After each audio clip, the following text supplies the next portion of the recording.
வணக்கம் தலைவா, அனைவருக்கும் இனிய வணக்கம். இன்றைக்கி நாம் இந்த வீடியோவில் எதை பற்றி பார்க்க போகிறோம் அப்படின்னு பார்த்தீங்கன்னா, தமிழகத்தில் ரேஷன் கடைகளில் விற்பனையாளர்கள் மற்றும் கட்டுநர்களுக்கு உண்டான பணி நியமன ஆணைகள் எப்பொழுது வழங்க இருக்காங்க. ஸோ இதை பற்றி இந்த வீடியோவில் முழுமையாக நம்ம பார்க்கலாம். நம்ம சேனலுக்கு புதியவராக இருந்தால் ஒரே ஒரு சப்ஸ்கிரைப் அண்ட் பெல் மட்டும் கிளிக் பண்ணி வச்சுக்கோங்க. நம்ம சேனலில் வர அப்டேட்ஸ் எல்லாமே மிஸ் பண்ணாமல் இருக்க இது மிகவும் அவசியங்க. தமிழகத்தில் குரூப் 4 ரிசல்ட் வெளியிட்ட குறித்து நமக்கு பார்த்திங்கன்னா மிகப்பெரிய ஒரு அப்டேட்டு தயார் நிலையில் தயார்படுத்திட்டு இருக்காங்க. ஸோ என்ன சார் அந்த அப்டேட்டு நீங்கள் எதிர்பார்க்கலாம் அப்படின்ட்டு நீங்கள் எதிர்பார்த்துட்டே இருந்தீங்கன்னா, கண்டிப்பாக ரேஷன் கடைகளில் விற்பனையாளர்கள் மற்றும் கட்டுநர்கள் இந்த 2 பதவிகளை உடனடியாக நிரப்புறதுக்கு மிகப்பெரிய ஒரு அப்டேட்டை தயார்படுத்திட்டு இருக்காங்க. ஸோ என்ன அப்படி ஒரு அப்டேட்டுன்றதை நீங்களே தெரிஞ்சுக்க முடியுங்க. ஸோ ரேஷன் கடையை பொறுத்த வரைக்கும் இது ரொம்ப முக்கியமான விஷயம் அப்படின்னு பார்த்தீங்கன்னா, விற்பனையாளர்கள் மற்றும் கட்டுநர்கள் இந்த 2 பதவிகளை தமிழகம் முழுவதும் நிரப்ப போராடிட்டே இருக்காங்க.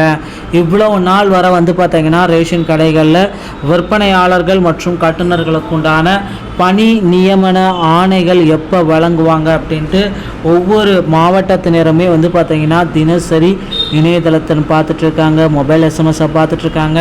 நான் பார்த்தீங்கன்னா அப்போ நேரடியான நேர்காணல்கள் அனைத்தும் முடிக்கப்பட்டு 4 மாதங்களுக்கு மேலாக எனக்கு அப்பாயின்மெண்ட் லெட்டர் இன்னும் வெளியிடலை அப்படின்ட்டு பார்த்தீங்கன்னா ரேஷன் கடை தேர்வர்கள் கோரிக்கை வச்சுருக்காங்க.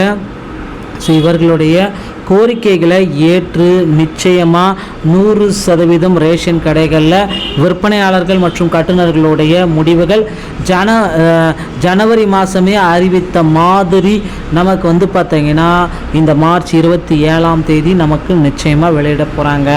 ஸோ இதில் பார்த்திங்கன்னா இன்னொரு விஷயம், கூட்டுறவுத்துறையில் பார்த்திங்கன்னா ஒரு விஷயம் பண்ணியிருக்காங்க. பதவி உயர்வை வழங்கிட்டு பின்னாடி புதிய நியமனங்களை தொடங்குங்க அப்படின்ட்டு கோரிக்கைகள் எல்லாமே வச்சதுனால ஸோ அந்த பதவி உயர்வை தொடங்க இருக்காங்க. ஸோ பதவி உயர்வுகள் அனைத்துமே தொடங்கப்பட்ட பின்னர் புதிய நியமனங்கள் அனைத்தும் அறிவிக்கப்படும்ன்றதை நம்ம நிச்சயமாக எதிர்பார்க்கலாங்க. ஸோ ரேஷன் கடைகளுடைய பணி நியமனங்களுடைய தயாரிப்பு பணிகள் எல்லாமே போயிட்டுருக்கனால ஸோ புதிய அப்டேட் எல்லாமே ரேஷன் கடைகளில் நீங்கள் நிச்சயமாக எதிர்பார்க்கலாம். அடுத்த அப்டேட் எல்லாமே ரேஷன் கடைகளில் உங்களுக்கு நல்ல சாதகமாகவே அமையும். ஸோ நண்பர்களே, ரேஷன் கடை சம்பந்தமான செய்திகளை உடனுக்குடன் பெற நம்ம சேனலோடு இணைந்திருங்கள். வீடியோ பார்த்தமைக்கு நன்றி. அடுத்த வீடியோவில் சந்திக்கிறேன். தேங்க்யூ.